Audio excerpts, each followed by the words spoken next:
അടുത്ത കാലങ്ങളിൽ നാം കേട്ട ഏറ്റവും വലിയ വാർത്ത ഏതാണ്?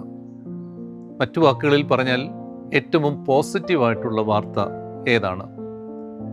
നിസ്സംശയം പറയാൻ കഴിയും, സുനിത വില്യംസും സംഘവും ബഹിരാകാശ പരീക്ഷണങ്ങൾക്ക് ശേഷം 9 മാസങ്ങൾക്ക് ശേഷം ഭൂമിയിലേക്ക് തിരികെ കാലുകുത്തിയതാണ്. എത്ര ഭംഗിയായിട്ടാണ് നാസ അവരെ സ്വീകരിക്കുവാൻ തയ്യാറെടുത്തത്! എത്ര സുരക്ഷിതമായിട്ടാണ് നാസ അവരെ ഭൂമിയിലേക്ക് എത്തിച്ചത്!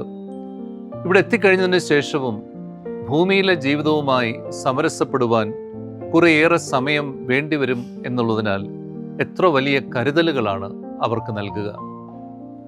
നോമ്പുകാലം ഒരു ബഹിരാകാശ യാത്ര പോലെയാണ്. അവർ അവിടെ പരീക്ഷണങ്ങൾ നടത്തുകയായിരുന്നെങ്കിൽ നാം ഈ നോമ്പുകാലത്ത് ആത്മപരിശോധനകൾ നടത്തുകയായിരുന്നു.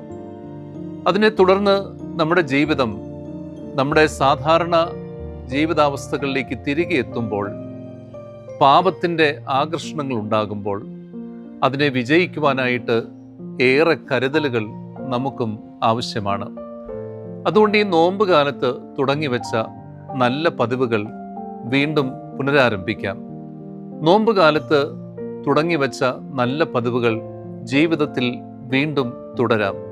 അപ്പോഴാണ് ആത്മീയമായിട്ടും ശാരീരികമായിട്ടും മാനസികമായിട്ടും പാപങ്ങളെ ജയിക്കുവാൻ തക്കവണ്ണം നാം ശക്തിയുള്ളവർ ആയിത്തീരുക.